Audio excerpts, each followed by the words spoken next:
O livro dos Salmos é uma coleção de 150 antigos poemas hebraicos, canções e orações que vêm de todos os períodos diferentes da história de Israel. Muitos desses poemas estão relacionados com o rei Davi, 73 na verdade, e ele era conhecido como um poeta e arpista. Mas há muitos autores diferentes por trás desses poemas. Há os poemas de Asaf ou dos filhos de Corá, e alguns são de outros líderes de adoração no templo. Até mesmo Salomão e Moisés têm seus próprios poemas, e quase um terço deles são anônimos. Muitos desses poemas vieram a ser usados pelos coros que cantavam no templo de Israel, mas o livro dos Salmos não é um livro de hinos. Em algum momento no período após o exílio de Israel na Babilônia, esses antigos poemas foram reunidos e intencionalmente organizados no livro dos Salmos antes de nós. E ele tem um conceito muito original e uma mensagem que você não vai notar a menos que leia do início ao fim. Para ver como o livro de Salmos é projetado, é muito mais útil começar do final. O livro conclui com 5 poemas de louvor ao Deus de Israel. E cada um começa e termina com a palavra Aleluia, que é hebraico para uma ordem, para dizer a um grupo de pessoas para louvar a Yah, que é a abreviação do nome divino Yahvé. Esse é um ótimo arranjo de 5 partes e parece que alguém está nos dando uma conclusão para o livro. Por isso a pergunta: o livro tem algum outro sinal de conceito intencional? Se prestar atenção aos títulos dos poemas, você notará que em 5 lugares os tradutores da Bíblia colocaram os títulos Livro 1, Livro 2, Livro 3, Livros 4 e 5 em vários pontos. E isso divide o livro em 5 grandes seções. A razão para isso é que o poema final de cada uma dessas seções tem um final muito semelhante que parece uma adição editorial. Diz algo assim: que o Senhor, o Deus de Israel, seja abençoado para todo sempre. Amém e amém. Então, o livro tem uma conclusão. Ele tem uma organização interna em 5 partes principais. E então, o lugar natural para irmos a partir daqui é para o começo procurando uma introdução. E o que encontramos? Salmos 1 e 2, que estão fora do livro 1, porque a maioria dos poemas do livro 1 está ligada a Davi, exceto os Salmos 1 e 2, que são anônimos. Salmo 1 celebra como uma pessoa que medita na Torá é abençoada, lendo-a em oração dia e noite e depois a obedecendo. A palavra Torá significa simplesmente ensinar, e mais especificamente se refere aos 5 livros de Moisés que iniciam o Antigo Testamento. E aqui, na verdade, a palavra parece ser usada com os 2 significados em mente, o que explica porque ela tem 5 partes principais. O livro dos Salmos está sendo oferecido como uma nova Torá, que ensina ao povo de Deus a prática da oração ao longo da vida, enquanto se esforçam para obedecer aos mandamentos de Deus dados na primeira Torá. O Salmo 2 é uma reflexão poética sobre a promessa de Deus ao rei Davi, de 2 Samuel capítulo 7, que um dia um rei messiânico viria e estabeleceria o reino de Deus sobre o mundo, derrotaria o mal e a rebelião entre a nação. O Salmo 2 conclui dizendo que todos os que se refugiam no rei messiânico serão abençoados, precisamente a palavra usada para abrir o Salmo 1. E assim, juntos, esses 2 poemas nos dizem que o livro dos Salmos foi criado para ser o livro de orações do povo de Deus. Enquanto eles se esforçam para ser fiéis aos mandamentos da Torá, têm esperança e aguardam a chegada do futuro rei messiânico. Agora, com esses 2 temas introduzidos, podemos começar a ver como os livros menores também foram projetados em torno dessas 2 ideias. Assim, por exemplo, o livro 1 tem no centro uma coleção de poemas, Salmos 15 a 24, que começa e termina com uma chamada à fidelidade da aliança. Então, Salmos 16 a 18, encontramos uma descrição de Davi como um modelo desse tipo de fidelidade. Então, ele clama a Deus para libertá-lo e Deus o eleva como rei. No conjunto correspondente de poemas, Salmos de 20 a 23, o Davi do passado tornou-se uma imagem do rei messiânico do futuro, que também clamará a Deus. E ele será dado e, em seguida, receberá um reino sobre as nações. Então, bem no centro dessa coleção está o poema, o Salmo 19, dedicado a louvar a Deus pela Torá. Então, aqui vamos nós, os 2 temas dos Salmos 1 e 2 estão unidos firmemente aqui. O livro 2 abre com 2 poemas que estão unidos em sua esperança de um futuro retorno ao templo em Sião. E esta é uma imagem intimamente associada à esperança do reino messiânico. Então, o livro 2 termina com um poema que descreve o futuro reinado do rei messiânico sobre toda a nação. Esse poema é realmente surpreendente, porque ecoa todas as outras passagens dos profetas sobre o reino messiânico. E conclui dizendo que o reinado deste rei trará o cumprimento da antiga promessa de Deus a Abraão, de trazer a bênção de Deus para todas as nações. O livro 3 também conclui com um poema refletindo na promessa de Deus a Davi, mas dessa vez à luz do exílio de Israel. Então o poeta se lembra de como Deus disse que nunca abandonaria a linhagem de Davi. Mas agora ele está olhando para a rebelião de Israel e o seu resultado, e destruição, e exílio, e a queda da linhagem de Davi. E assim o poeta termina pedindo a Deus que nunca esqueça a sua promessa a Davi. O livro 4 foi concebido para responder a essa crise do exílio. Assim, o poema de abertura nos leva de volta às raízes de Israel com a oração de Moisés, e ele faz o que fez no Monte Sinai após o incidente do bezerro de ouro, que é invocar a Deus para mostrar misericórdia. O centro do livro 4 é dominado por um grupo de poemas que anunciam que o Senhor, o Deus de Israel, reina como o verdadeiro rei do mundo, e que toda a criação, árvores, montanhas,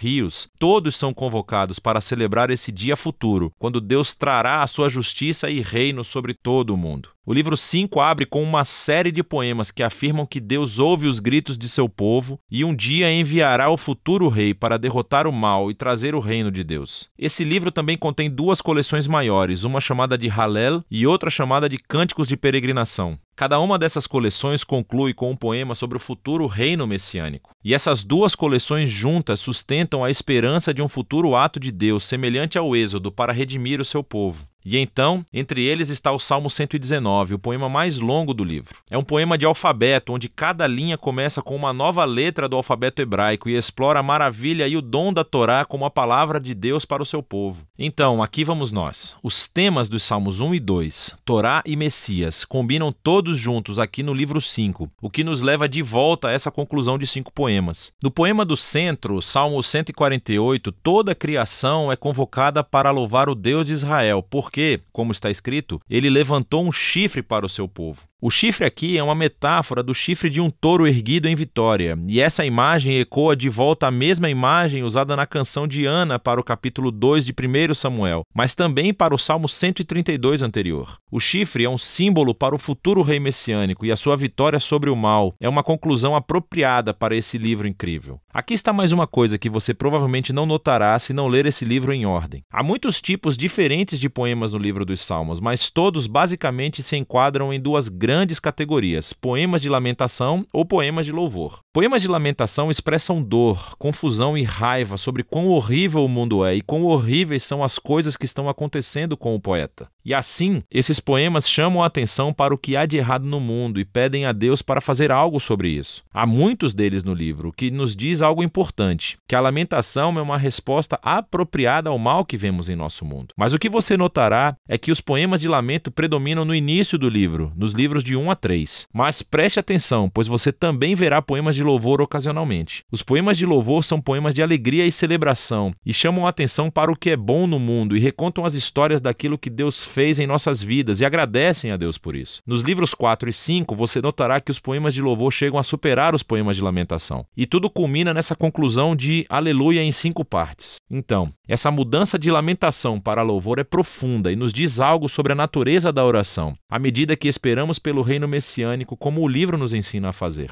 Isso criará tensão ao analisarmos o estado trágico do nosso mundo e das nossas vidas. E assim, os salmos nos ensinam a não ignorar a dor de nossas vidas, mas, ao mesmo tempo, a fé bíblica é voltada para o futuro, olhando para as promessas do futuro reino messiânico de Deus. E assim, a Torá e o Messias, lamentação e louvor, fé e esperança, é disso que se trata o livro dos Salmos.